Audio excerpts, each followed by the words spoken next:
Namo saya Adi Budaya, nama budaya. Baik, di sini saya akan mempresentasikan hasil diskusi dari kelompok kami tentang keberhasilan pembelajaran yang disusun oleh Andri Wijaya dan saya sendiri Fajar Kristanto. Pengertian keberhasilan.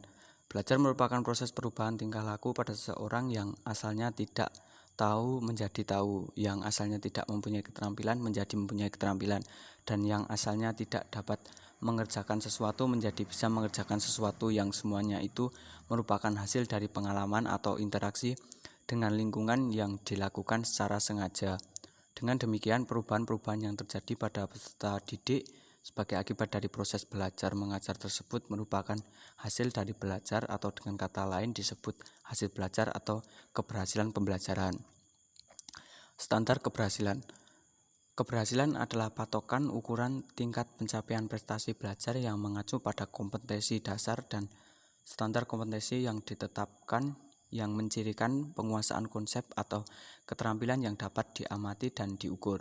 Secara umum, kriteria keberhasilan pembelajaran adalah 1.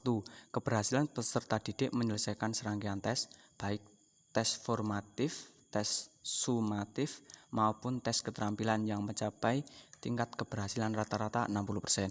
Yang kedua, setiap keberhasilan tersebut dihubungkan dengan standar kompetensi dan kompetensi dasar yang ditetapkan oleh kurikulum. Tingkat ketercapaian kompetensi ini idealnya adalah 75%. Dan yang ketiga, ketercapaian keterampilan vokasional atau praktik yang bergantung pada tingkat risiko dan tingkat kesulitan ditetapkan idealnya sebesar 75%. Indikator keberhasilan. Indikator yang dijadikan sebagai tolak ukur dalam menyatakan bahwa suatu proses belajar mengajar dapat dikatakan berhasil adalah 1. Daya serap terhadap bahan pembelajaran yang diajarkan mencapai prestasi tinggi baik secara individu maupun kelompok. Yang kedua, perilaku yang digariskan dalam tujuan pengajaran telah dicapai siswa baik individu maupun klasikal. Yang selanjutnya, penilaian keberhasilan. Untuk mengukur dan mengevaluasi tingkat keberhasilan belajar peserta didik dapat dilakukan menggunakan tes prestasi belajar. Tes prestasi belajar yang dapat digunakan sebagai penilaian keberhasilan peserta didik yaitu tes formatif, tes sumatif, dan tes sumatif. Yang pertama, tes formatif adalah kegiatan penilaian yang bertujuan untuk mencapai umpan balik atau feedback. Yang selanjutnya, hasil penilaian tersebut dapat digunakan untuk memperbaiki proses belajar mengajar yang sedang atau yang sudah dilakukan. Yang kedua, tes subsumatif adalah penilaian yang meliputi jumlah bahan pengajaran tertentu yang telah diajar pada waktu tertentu. Yang terakhir adalah tes sumatif, adalah penilaian yang dilakukan untuk memperoleh data atau informasi sampai di mana penguasaan atau pencapaian belajar peserta didik terhadap bahan pelajaran yang telah dipelajarinya selama jangka waktu tertentu. Untuk materi selanjutnya akan disampaikan oleh teman saya Andri Wijaya. Kepada Andri Wijaya dipersilakan. Tingkat keberhasilan. Setiap proses belajar mengajar selalu menghasilkan hasil belajar. Masalah yang dihadapi adalah sampai di tingkat mana presentasi atau hasil belajar yang telah dicapai.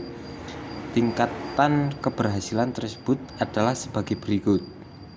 Istimewa atau maksimal. Apabila seluruh bahan pelajaran yang diajarkan itu dapat dikuasai oleh siswa, baik sekali atau optimal. Apabila sebagai besar 76% sampai dengan 99% bahan pelajaran yang diajarkan dapat dikuasai oleh siswa.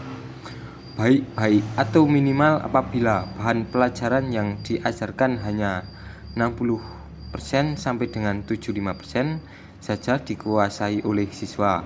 Kurang apabila bahan pelajaran yang diajarkan kurang dari 60% dikuasai oleh siswa.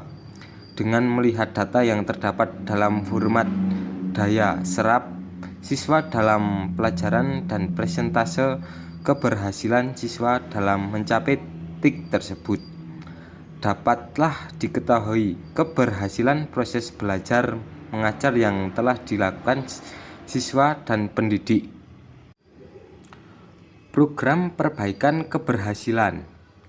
Taraf atau tingkat keberhasilan proses belajar mengajar dapat dimanfaatkan untuk berbagai upaya.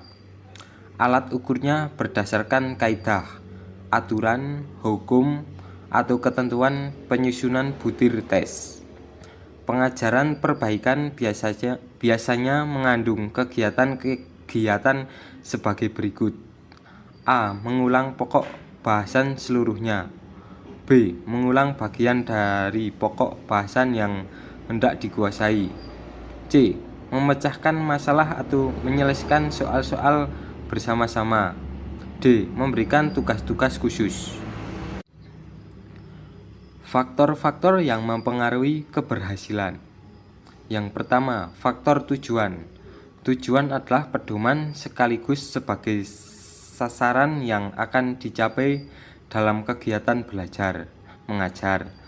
Tercapainya tujuan sama halnya keberhasilan pengajar. Yang kedua, faktor pendidik. Pendidik adalah tenaga pendidik yang memberikan sejumlah ilmu pengetahuan kepada peserta didik di sekolah. Yang ketiga, faktor peserta didik.